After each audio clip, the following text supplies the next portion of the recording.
I was always good at sports, and I thought that I'll pursue a career in sports. And then they said that sports can't be a career, so why don't you try engineering?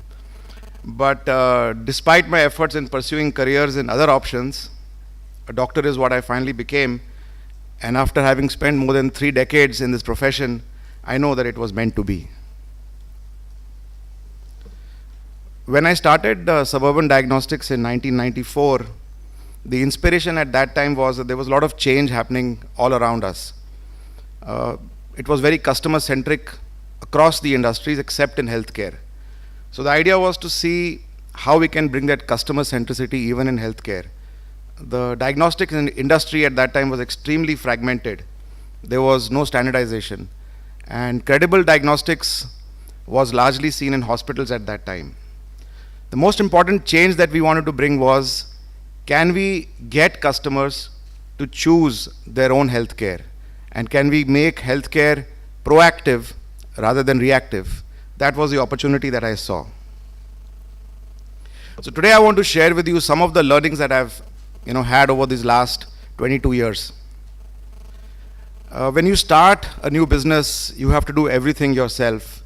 So I would reach my small lab of 800 square feet at that time at 6:45 in the morning to open the shutter. And I realized over a period of time what lessons you can learn by just opening a shutter.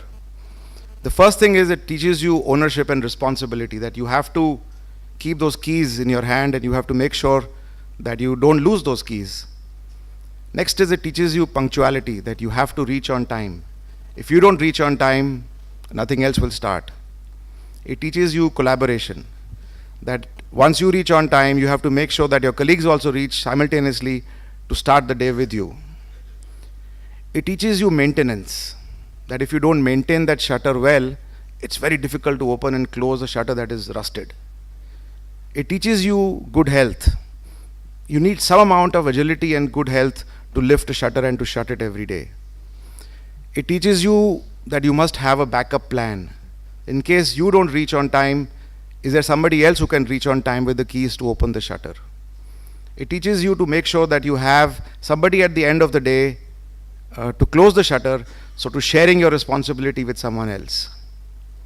It teaches you, once you have shut the shop at the end of the day, suppose there's a customer who wants to reach you, how do you still remain in communication with your customer, having a message put on the shutter that you can still be reached in case of an emergency?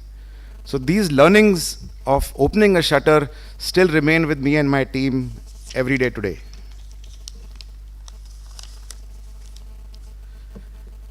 In India, we've all grown up living with constraints. And I think in this ecosystem, it's a great training ground which allows us to continue to manage and live over these constraints even in our personal and professional life.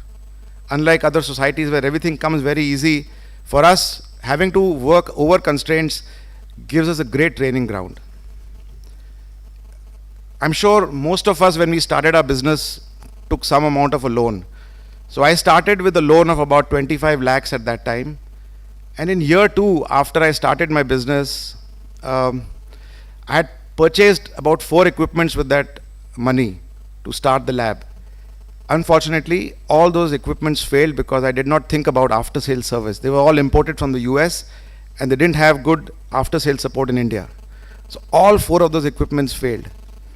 I guess the pressure of that got to me and I fell ill in year 2 of operation. And I was unable to attend the lab for over 5 months. I had a fever of 104 and I just could not go to work.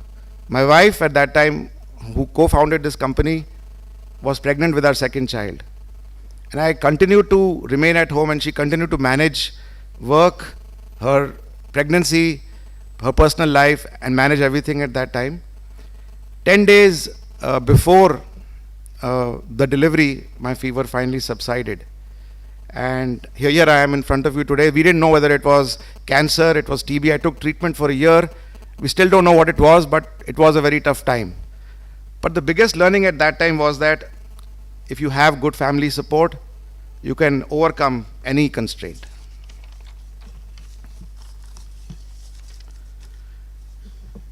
Healthcare is a field where there is no room for error. So as you know, Archana just introduced, we see about 3,000 patients every day, but it is important to pay attention to particular patients who are critical.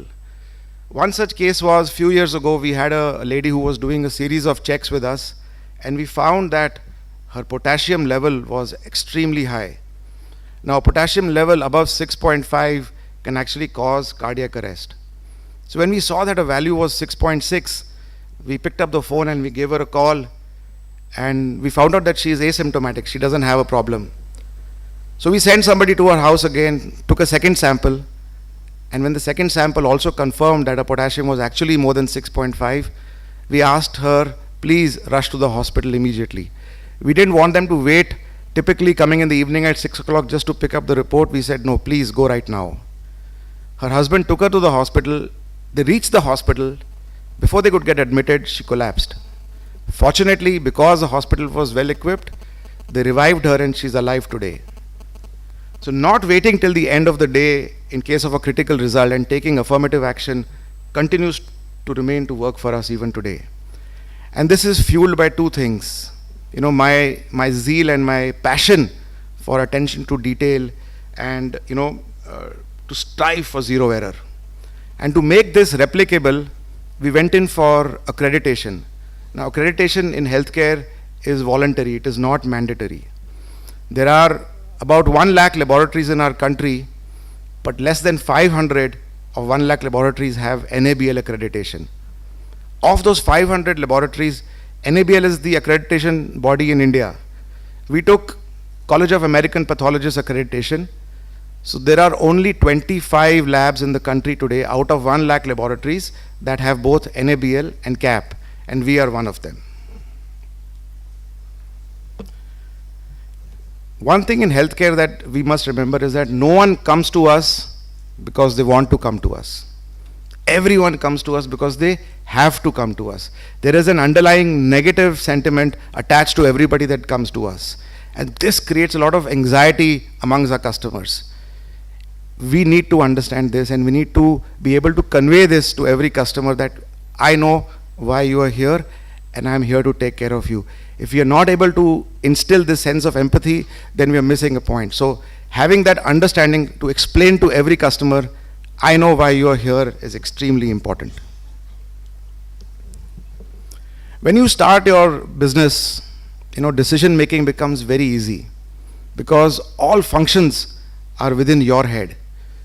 Whether it's HR or marketing or sales, operations, everything is within your head and you can take decisions very easily.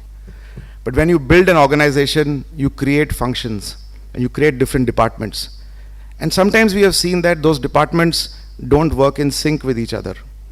So typically when we get a customer request to a certain department, those requests need to go from department to department, and like Chinese whispers, somewhere that gets lost in the radar. In our organization, we have made a policy that what starts with you must end with you, no matter what that request is, even if it is not pertaining to your department. Since you are the person that started with that customer request, you must close the loop and end it for the customer, because you are the face to the customer. So don't just pass it on to any other department, but make sure you get closure of that commitment and commit that to the customer at the end of the day. Harshbhai also said that you will make mistakes, and I think it is very critical to understand that mistakes are an integral part of any journey. You must accept when you make a mistake. Very, very important, especially for a customer. Especially for a customer. If you are able to communicate this, that yes, I made a mistake, but I'm making sure that I will put the processes in place, that this mistake will never ever happen again, you have communicated something, and you can learn from each mistake that you make. Personally, the best way for me to be aware of my mistakes has been part of ASCENT and part of my trust group, Evolve. They are like my sounding board. This is that one platform where I can actually bear myself. I don't need to be fearful of being judged. I can expose myself completely to my trust group with the clear understanding that they will give me their inputs unbiased and out of experience. I think we spoke a lot just in the previous talk about hiring right people. My trust group insists that they will interview senior people for me to help me select key talent in the organization. They insist on that. And I have really benefited from that. I will end by asking you to look at the visiting cards that have been distributed on your table. You will wonder why this guy's visiting card has been distributed on the table.